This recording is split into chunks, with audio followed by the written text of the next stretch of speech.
Hello and welcome back to this damn full idealistic crusade. Once again, it's time to go over what I've found to be the worst in physical media presentations for the calendar year. So this is for 2025 releases that I have personally watched and reviewed for this channel, or are still working on reviews for this channel. I'm of course limited to what I can actually see because I have to purchase every disc myself and don't receive review copies or screeners of any kind. Of course, we're really in the golden era of physical media releases right now, so there are so many titles coming out each month that it's impossible to keep up with, especially when you're having to budget with your ever-shrinking wallet. Now, the reason why I do these worst of awards is because time and time again, the same issues keep happening on catalog titles, and it's not just a matter of physical media releases not being up to standard, but these problems become baked into Masters of Films, and that's the only version in circulation. And each year we have the same entities repeating a lot of the same choices, causing the same problems, and they obviously don't ever learn from their mistakes or even care to. And so what started as sort of dishonorable mentions when I did my best of awards became its own thing, and it's grown. And so each year, even though I'm not looking for it, I wind up being able to identify truly bad releases or elements that are deserving of the awards of dishonor that I came up with. So 2025 was an outstanding year for physical media, but it also saw some absolutely unbelievably bad transfer elements on certain releases. And we're also moving further into the unfortunate world of AI being utilized in terms of film restoration techniques in both picture and sound. So we now have to worry about AI enhanced video masters hitting physical media and streaming platforms and being put into circulation. And also we have to worry about AI generated audio remixes being put into circulation, which is a whole new can of worms, and why I've decided to mention those as a separate sort of area of infamy in this video, because this is not something that should be a part of film restoration, but unfortunately with each year it's becoming more and more of a growing concern, and some rights holders and entities seem to think that it's something they can use to do whatever they want to, even with limited elements, and that should never be a thing. So to start, I'd like to discuss the two AI awards, the one for Worst Picture from an AI-enhanced master source and Worst Audio from an AI-enhanced master source. The Worst AI Picture is obviously the BFI releases of the Werner Herzog films Aguirre, The Wrath of God, and especially the 1979 remake of Nosferatu entitled Nosferatu the Vampire. These pretty much swept through the various physical media forums and social media as the BFI utilized AI-enhanced masters, which resulted in hideous-looking picture quality that was extremely unnatural and easily visible to the naked eye. Everyone noticed this and said this was a problem, and unfortunately the BFI's response was to simply say, well, it was either that or nothing, and they weren't going to release simply nothing. They weren't going to cancel the release. And to make matters worse, Shout Factory of all labels, who is not known for their quality, actually released these films, particularly Nosferatu, in a master that was perfectly fine. So if you want the film in its best quality, you actually have to get the Shout Factory release over the BFI release, and just saying that out loud makes your head hurt, because that should never make sense and be a thing, because the BFI is one of the most long-standing and premier film preservation entities in the entire world. So for their video label to act as if releasing AI-enhanced picture masters of films and that's okay, that's never okay. They should have simply canceled the release if they couldn't get a master that was not artificially enhanced. The award of dishonor for worst AI-enhanced or AI-generated remix goes to Paramount and their horrendous 5.1 remix of Sunset Boulevard. Sunset Boulevard famously has limited elements, and they only have the original mono elements for the audio. So in order to create an unnecessary remix of the film while also not actually restoring the original mono mix, they took it upon themselves to go to Peter Jackson's Park Road Post Company, and that immediately raises red flags because of their previous destructive work to film film elements, especially for the Beatles documentaries. So Park Road Post artificially separated the original mono elements into artificial stems, so then Paramount could go in and make a new 5.1 remix using these artificial stems, which are overcleaned and sound unnatural and are weird enough in and of themselves. But then Paramount took it upon themselves in their remix to just do whatever they wanted and change effect placements and put things off screen and move them and add extra LFE for bass heavy moments and try to modernize Sunset Boulevard. They did this without referring back to the levels and balance of the original mix, so this remix does not follow the original mix, nor does it respect the original intentions of the original mix. And on top of that, it sounds incredibly artificial due to the way that these artificial stems were generated. So this is a completely eerie and unnatural experience that sounds hyper clean and hyper processed, and additionally is in the now outdated 5.1 codec. So Paramount didn't even take the extra step of going into, say, 7.1 or Dolby Atmos, I guess because they didn't want to pay the licensing fee, but one can only think of what horrors they might unleash had they actually moved into Dolby Atmos and then had overhead channels to play with in terms of throwing the sound around. So the Paramount audio desecration of Sunset Boulevard is easily the worst AI remix of the past year, but unfortunately, Paramount was not the only one doing this.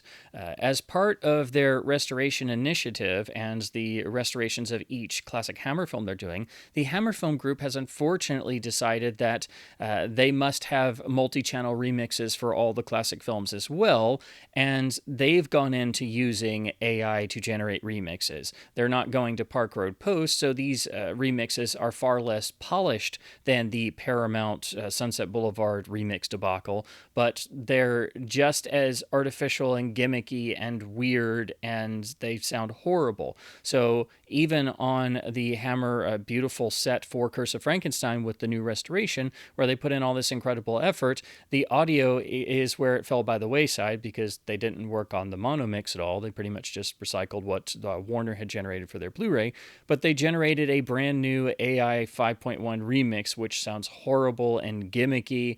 The only difference and why it's only a dishonorable mention here is that the Paramount Sunset Boulevard remix took the extra step of going to Park Road Post and then changing the effect placements because they did their own mix, whereas the Hammer AI remix is basically just artificially expanding the mono, and so you have sounds kind of bouncing around a little bit, but it's still mostly center-locked or center-oriented. In any event, AI should not be utilized in film restoration or preservation in this manner in either picture or sound, and no matter what people's intentions are, these practices, I feel, are absolutely wrong and should not continue, but unfortunately they are growing in terms of their usage every year, so this is not a problem that's ever going to go away. So now on to the non-AI Tomfoolery Awards for all of the worst in physical media that I encountered for 2025. The first award is for Worst Artwork, and this is actually split between 4 different sets of releases, but 3 of them are actually just 3 different versions of the same films being released. But all of these show an incredible lack of care and lack of attention and recycling of pre-existing image elements when all anybody really needed to do is just put original artwork on the cover and then they could be done and it would have been great. So the award is split between the 3 sets of releases of the Sean Connery James Bond films on 4K UHD and the Paramount reissue of Once Upon a Time in the West in the standard version. Now the Once Upon a Time in the West cover is the new standard slipcover design Paramount's doing on their non-presents releases, except what they did here with the artwork is a strange mashup of taking the old 2003 DVD artwork that was really striking, that was then colorized for the 2011 Blu-ray release, and then had variants of that. Well, they've taken that part of the key art with the figures that were then colorized, and then they moved it to the bottom, and then they took the ultra generic sort of floating heads cover image that was generated for the European market Blu-ray releases later on, And they've put that in the center, but not even bothered to change the dimensions. And then you've just got a plain white background. So what this looks like is, if you're just looking at this cover and you don't know anything about the film, it looks like an ultra generic floating head image is a giant thing in the sky menacing the little figures on the bottom. On one hand, it looks ultra generic. On the other hand, it's like a mashup of at least 4 different covers the film has had on DVD, Blu-ray, and UHD. They actually managed to make a worse looking, more generic cover than the actual Paramount Presents cover. And what makes all of this worse is it's once again the same disc inside, which is one of the worst physical media releases of all time. So you have that problem. Typically when Paramount does one of these standard reissues, they just reuse original poster art, and then it makes the consumer feel a bit cheated because they paid extra for the limited presents version with significantly worse artwork. But here they did this weird mashup of multiple generic images, and it just looks terrible. The Sean Connery James Bond films, when they came to UHD, arrived in 3 flavors. First, we got the 2 box sets, the Standalone with just the 6 UHDs, and then the limited overpriced Steelbook version. Now, the standard case took the bizarre approach of just taking random torn out pieces of original 1960s Japanese posters and then sort of slapping them together in this strange collage that does not work. It doesn't have a poster image from each film. It has a generic title shoved in the center, and it's just a bizarre approach that also is as if somebody came up with an idea but then couldn't be bothered to actually take an extra 5 minutes to execute it properly. It's just a bizarre choice. However, it is maybe a little bit better than the Steelbooks, which all took standard on-set stills of Sean Connery for each respective film, but then just applied them to a Steelbook with generic text for the title. And so these seem to have taken somebody less than 5 minutes to throw together. One would think that they would have just used the original poster artwork on a Steelbook, as a lot of Steelbook collectors prefer, and that would have looked great. But there was really no reason to have this limited packaging be this generic. So essentially, all you got for your hard-earned extra money, as this set was, I think, $140 retail, were Steelbooks with generic text and set stills of Connery just sort of sitting around. They're not even action poses or anything.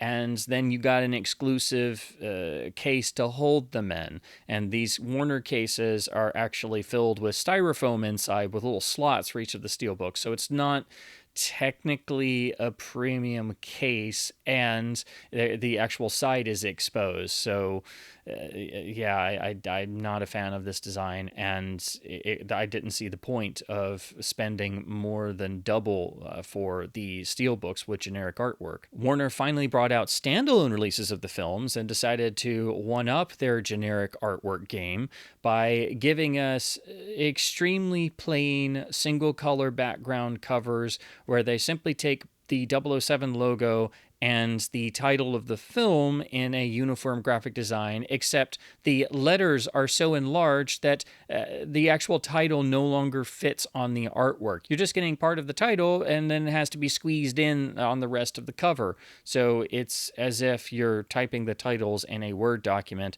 and you just turn up the font to, say, 100-point font, then naturally a single word is then spread over 3 or 4 lines. That's the effect they got here.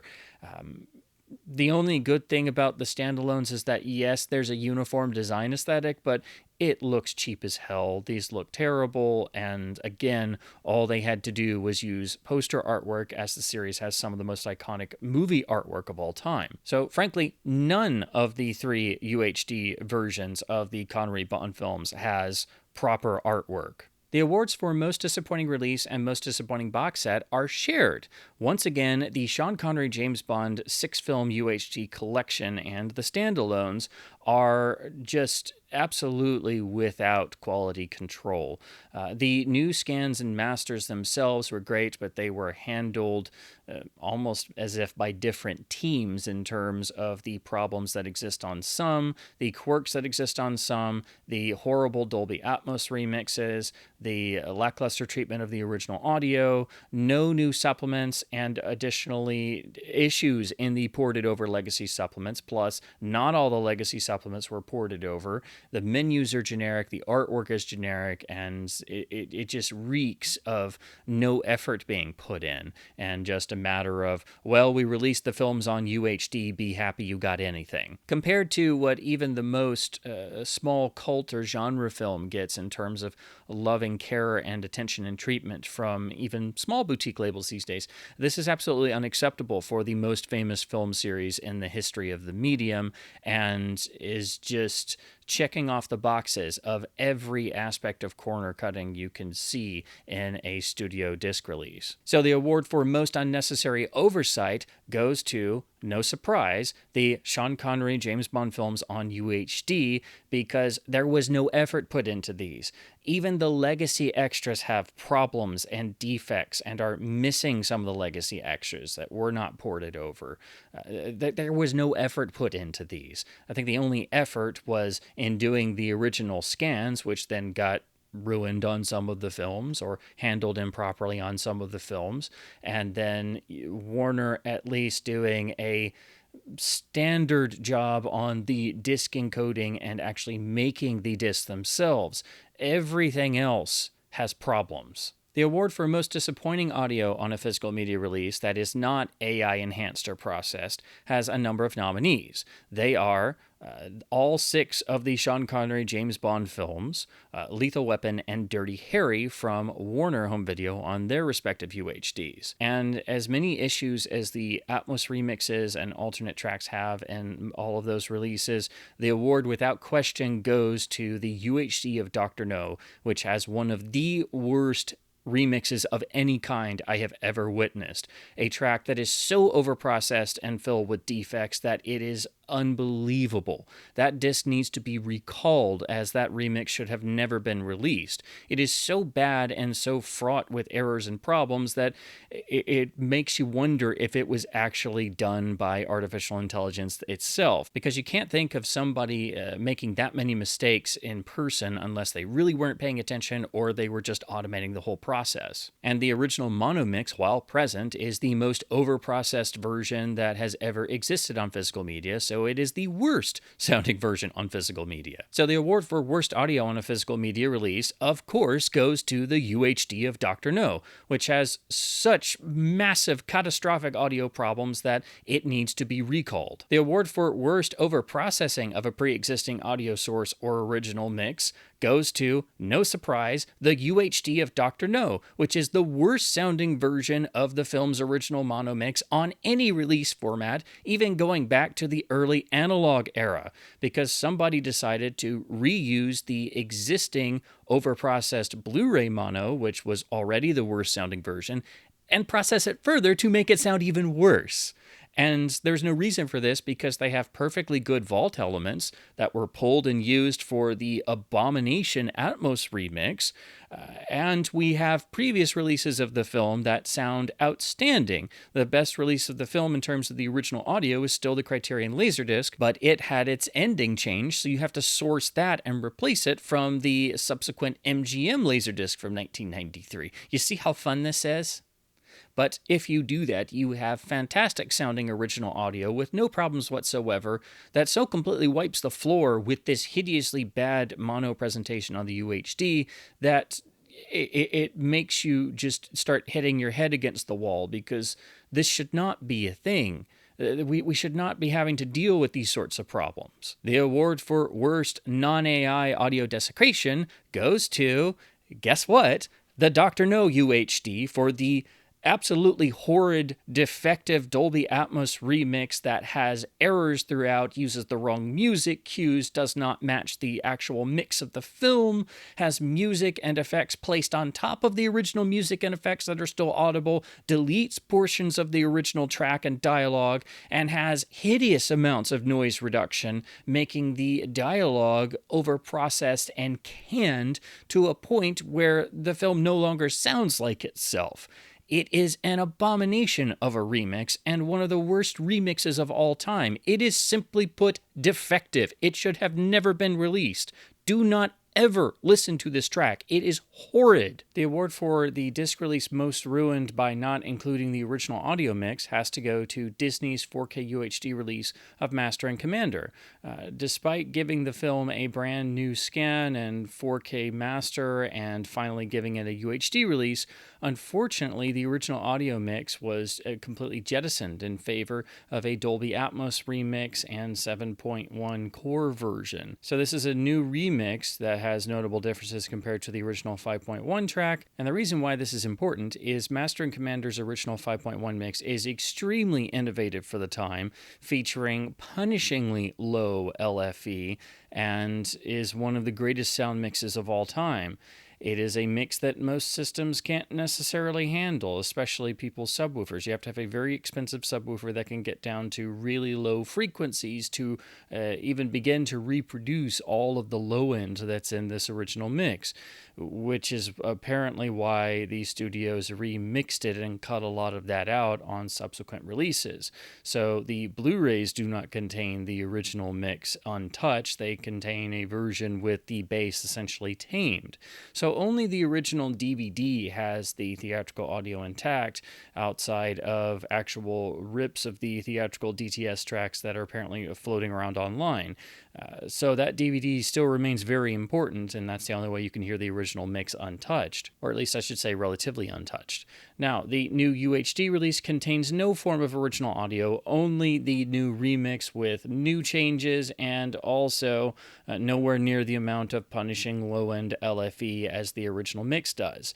As this is a long-cherished home theater favorite, and again, one of the most innovative sound mixes of all time, it's in that small category of films with mixes that have incredibly low-reaching LFE tracks that, again, most home subwoofers cannot handle, and certainly theaters of today with their zero quality control could not handle the original mix of Master and Commander. But it would be very important to preserve the original mix of this film, which is one of the best sound mixes of the 2000s, and part of the film's identity is how intensive the sound is. Unfortunately, Disney does not believe in preserving original audio on most of their releases, just like a lot of other studios. So we only have a remix on the UHD, which frankly kills a lot of the appeal of the UHD, and since a lot of us were already sticking to the DVD just for the audio or remuxing the audio to other versions, you will have to do the same with this UHD release to have the proper audio with the proper fully intact LFE low end. So that's why this release, I think, is the most notable example of a release that is ruined by not including the original audio track, as the original 5.1 mix of Master and Commander is reference class to this day and one of the great sound mixes of all time. The award for Worst Non-AI Picture Restoration goes to the 6 Sean Connery James Bond films due to how unbelievably inconsistent they are. All of the scans that were done as part of this new process for the original series are fantastic. They are night and day improvements over the horrible Lowry digital masters we've been stuck with for decades. Except none of them were handled to the highest quality level consistently 100% throughout, as some of them have notable examples of frozen grain, some of them have tons of frozen grain, some of them have a little bit of quirks in their HDR presentation, there is occasionally fleeting damage throughout, and some of the 6 even have a few issues with the color timing. It's so inconsistent that it starts to feel like there were at least 2, if not 3 different teams working on these releases that had differing levels of trying to get the accuracy right. So the 6 films overall, They've been handled so inconsistently, and most of them have these quirks and problems shared to varying degrees. Some films have them worse than others. It's just inconsistent, and there was no need for this. If you were going to do a full catalog overhaul and newly scan and restore the most famous film series in the world, and do all of them at the same time, there's no reason to cut any corners and not do everything right. But unfortunately, there were just about every corner cut, and we're lucky that some of the films that have gotten released so far, because we've only gotten the 6, we're lucky that at least some of them turned out better than the others. But all of these issues are completely unacceptable. They should not be there. It's just because people don't care about actually doing the job right. The award for Worst Picture Quality on a release in 2025 is without question the Kino Lorber release of The Two Jakes on UHD. The UHD of The Two Jakes has such unbelievably bad encoding that it has wall-to-wall gigantic compression artifacts and defects and macro blocking that it is, throughout the entire feature, it is the worst I have ever seen on the UHD format.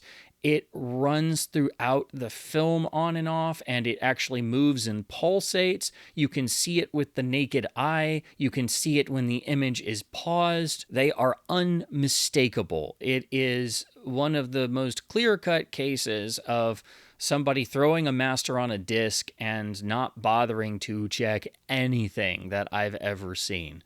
It is so bad that the only comparison I can make is that it felt like I was watching a Laserdisc that had disc rot. And if you've ever had that experience, you can start to get artifacts in the picture that grow progressively worse as the disc gets more and more rotted over the years, or while you get closer and closer to the end of the side. And when it gets really bad, you're just hoping you can make it to the end of the side, or maybe make it to the end of the movie before the disc goes completely bad or your player goes crazy. But, that's something that's tied to an analog video format. That's not something you expect to reminisce about on a 4K UHD with Dolby Vision. And if you deactivate Dolby Vision and watch the HDR10 version, or if you just have HDR10 capability, it's even worse. So the Dolby Vision actually manages to, fill in some of the gaps and polish the turd that is the Kino Lorber UHD of The Two Jakes, just a tiny bit. This was so bad that I was recording clips with my phone as I was watching it, and my phone camera could actually pick it up. That's how big and noticeable these artifacts are. They are not really a part of the bundled Blu-ray, the SDR version of the same master. That has some encoding issues of its own, but not the massive in-your-face visual problems of the UHD. So it's not the master, it's the UHD presentation and the encoding. So this is the worst picture quality of 2025. This is one of the worst examples of picture quality problems I've ever seen on any format, not just UHD. This is the worst encoding I've seen from Kino Lorber, and that's saying something. So this disc is so bad in its picture problems that I encourage people to just watch the Blu-ray version and not even bother with the UHD, or maybe just don't buy the UHD and just buy the Blu-ray version, because at least it doesn't have the giant issues of the UHD presentation. So the award for worst encoding, guess what that goes to? Of course, it's The Two Jakes Kino Lorber UHD. This is just the most cut and dry example I've ever seen of a label not giving a darn. It's as if they didn't even look at the disc, which I'm sure they probably didn't. And if they did, they just thought everybody buying the disc would be too stupid to notice or say anything. Or they thought, oh, well, there's a lot of film grain in this transfer, so they'll just think it's the film grain. It's clearly not. It is obvious as hell and just unacceptable. I mean, we're not stupid. Anybody who buys this disc, any average consumer, even with a lower tier or mid-level 4K television who decides they want to get into UHD, anybody who gets this UHD will notice this. It is unacceptably bad. It's bad on the level that the disc needs to be recalled. It should have never been released this way. This isn't even just, pathetic effort. This is no effort. This is zero effort of any kind.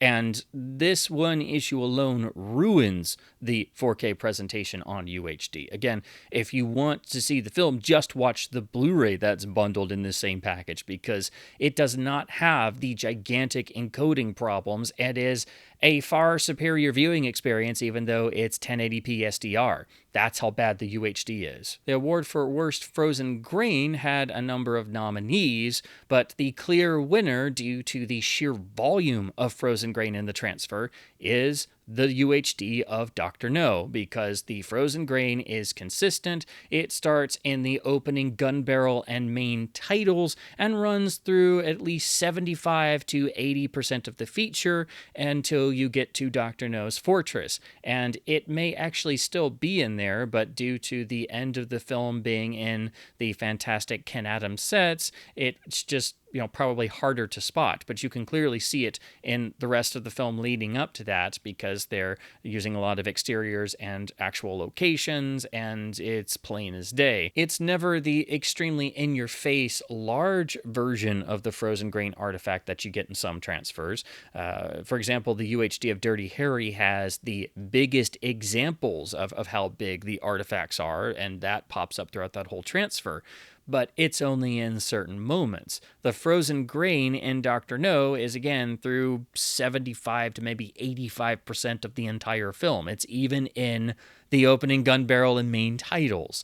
The effect is, of course, when the actual grain of the image seems to sort of stagnate and then lock into place, and especially around figures or things in motion, especially around heads and shoulders, which is why I term it the frozen grain halo effect. And then you see what looks like giant portions of the image sort of locked in and moving in place, and at its worst, it's like people are moving through a clear jello mold of sorts. On the releases of the 6 Connery films, 3 of them have frozen grain, 3 of them seem to have escaped it.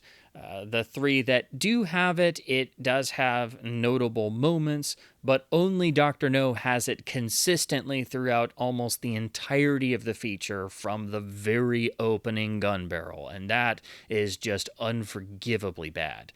Frozen grain is typically a sign of overzealous grain management, which no transfer escapes these days, but it's a really terrible looking artifact. It sticks out like a sore thumb, and now that we all have 4K televisions, especially OLEDs, it's extremely obvious if you're a videophile, or if you love film grain and you like looking at it, or you just like studying image composition. You're going to start to notice this because we have such high quality televisions at home. It's not something they can hide anymore.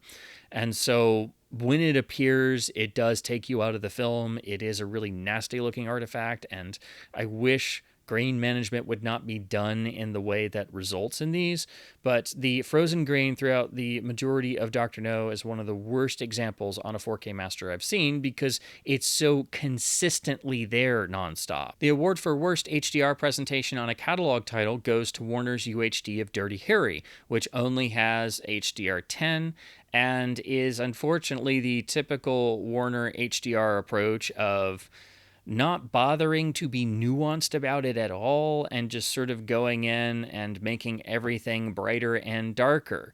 It doesn't have extreme nit usage, but for a 1971 film, it is extreme.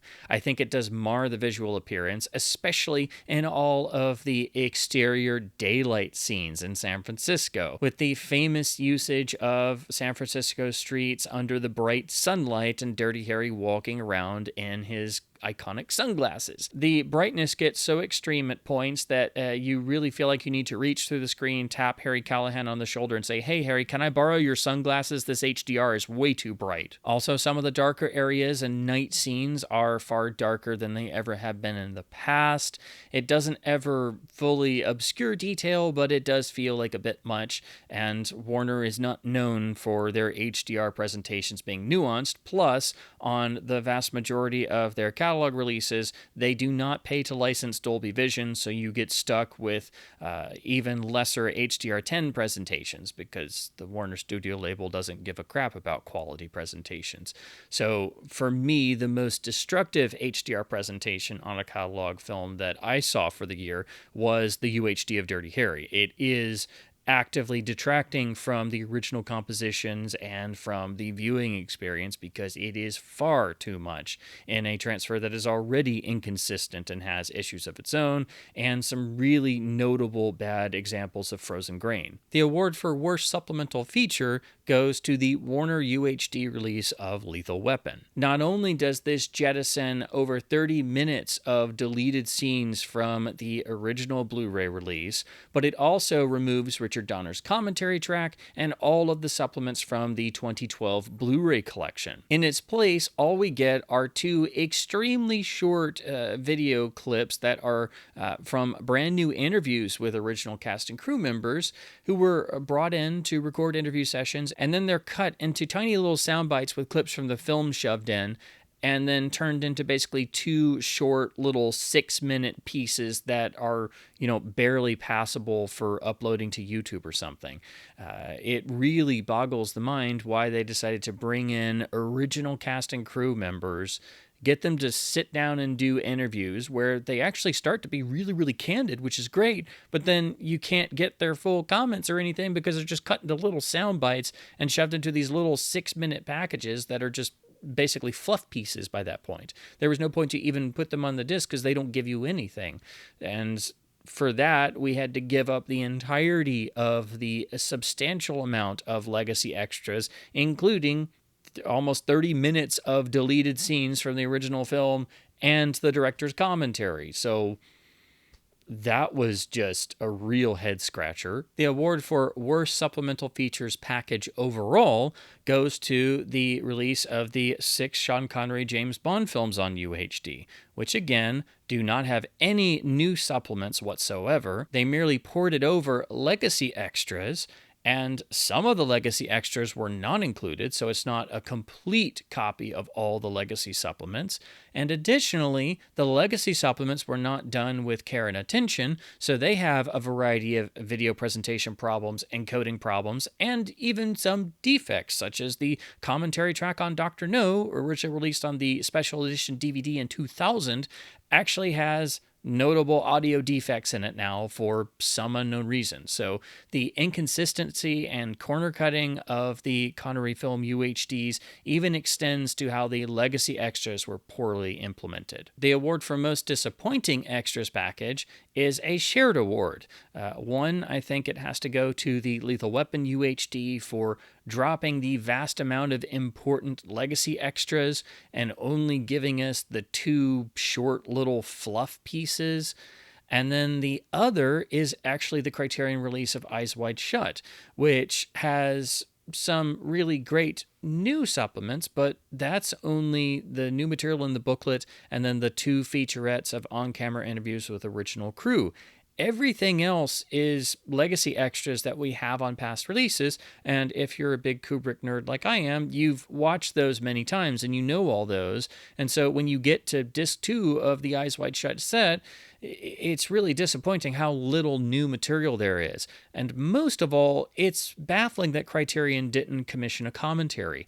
I mean, they had the film cinematographer there supervising the restoration and doing an on-camera interview, and the interview is so good, you wish it was like 3 hours. So why wouldn't you have him just sit down in front of a microphone and, share all his stories and talk about the production and the day-to-day or just whatever rewatching the film brings to mind, or talk more about the restoration process or the color timing or the photography, I mean, why wouldn't you? You'll have him right there. I mean, there's no reason not to, except Criterion seems to not want to bother with putting much effort into extras. And that's something that I've been noticing over the past couple of years, that with each year of Criterion releases, there seems to be less and less focus on generating new supplements and more relying on pre-existing legacy extras or even podcast material as opposed to making new extras. The award for most problematic disc release that isn't AI enhanced is a shared award between the terrible UHD of Dr. No and the terrible, for no reason other than lack of care, UHD of the two Jakes from Kino Lorber. Both of these, for all of the problems I have highlighted so far, they are without question the standout examples of bad masters and physical media releases of 2025 that don't have AI enhancements, if you will.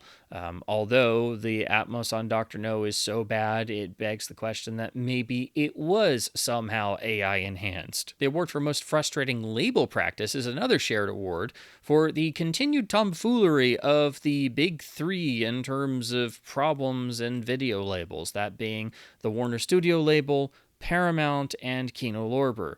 They do the same things every year, time and time again. They never change. Some of their releases are better or have these problems to lesser degrees, but they all seem pretty much set in their ways. And that's truly unfortunate, not just for physical media buyers and releases, but most of all for the films themselves, now having these problems baked into their only versions in circulation. So overall, the final award for Worst Disc of 2025 is another shared award, because you also have to count in the terrible AI enhanced masters on disc releases. So I think these releases are all so bad, but in different ways, that they have to split the award. So it's actually the worst disc of 2025 because it's 4 different releases for different reasons. The first is, of course, the BFI releases of Nosferatu the Vampire and Aguirre the Wrath of God for using horrible AI processed and enhanced video masters that should have never been released, so those releases are to be completely avoided. The other 2 are, of course, the UHD of Dr. No for every bit of corner cutting, but also the issues in the extras, the lack of care in the transfers resulting in rampant frozen grain, and of course, most of all, the horrible desecration of the audio in the defective, atrocious Dolby Atmos remix, and the extremely overprocessed version of the mono mix that is the worst version of the original audio ever released. But also, I think the award has to be shared with the Kino Lorber UHD of the two Jakes, which has the worst artifacts I've ever seen in a picture transfer on the UHD format, which is saying something. It is so unbelievably bad that you have to see it in person to believe how bad it is. It seems emblematic of how Kino has seemingly zero concern about how films are eventually presented on their physical media releases, and they have actually boasted about going to companies who do cheaper encoding, so they pay less for their disc encoding, and well, the two Jakes is now the poster child for this is as bad as it gets in terms of disc encoding. This takes the crown from another Kino release, their release of Fear and Desire, which had horrible macro blocking throughout. This takes that unwanted crown from that easily, because the artifacts are so bad and so massive that they're through the whole film on and off. They mix in with the film grain. It's just really unpleasant to look at. So there you have my choices for the worst in physical media for the calendar year of 2025. These are the categories that I have developed over the years of all of the things that I think are important in transfer and presentation and overall physical media products. Now, the reason why I do these awards is not to single out labels who continually do this stuff or to harp on about specific problems.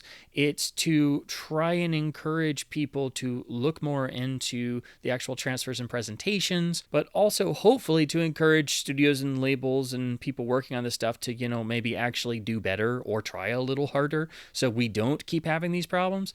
But unfortunately, everyone seems very much set in their ways, and with the same repeat offenders doing this over and over and over again, it looks like we're just going to keep seeing this on classic film after classic film. The other big reason why I continue to do these is hopefully so I can provide a resource for fellow physical media collectors or just the average consumer who wants to make sure that their hard-earned money is actually spent on something worth every dollar and treats each film and each title with the utmost care and respect.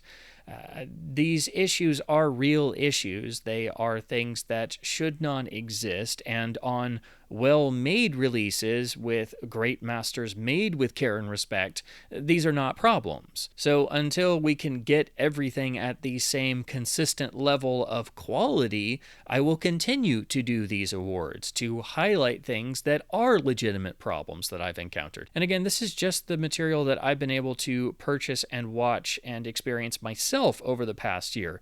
I obviously can't afford all of the releases that are out there, and as a reviewer who does not get review copies, I have to budget for everything myself. So when I spend my hard-earned money like any other collector on a release, I expect at least a certain baseline level of getting the transfer and audio right.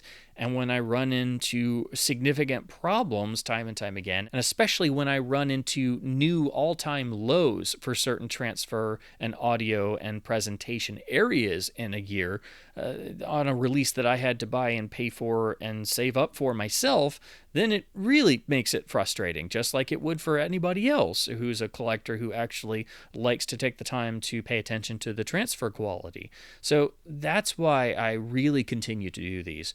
It's always with the idea that hopefully this can maybe encourage somebody somewhere to do a little bit better, but most of all, it's to highlight these problems and let other people know, so that way they're able to make more informed purchases and collecting choices. Again, these are my own thoughts and opinions. You may not agree, but I would love to hear your thoughts in the comments below if you've looked at any of these particular releases, or if you have any releases from the past year that you felt had notable issues in the presentations. As always, please do keep supporting both studios and boutique labels by buying films on disc, even when they have severe compromises and major problems like all of the titles I've discussed in this video, because in doing so, you not only encourage further film preservation efforts, but you also support physical media to help keep our film culture alive. And as always, thank you ever so much for watching.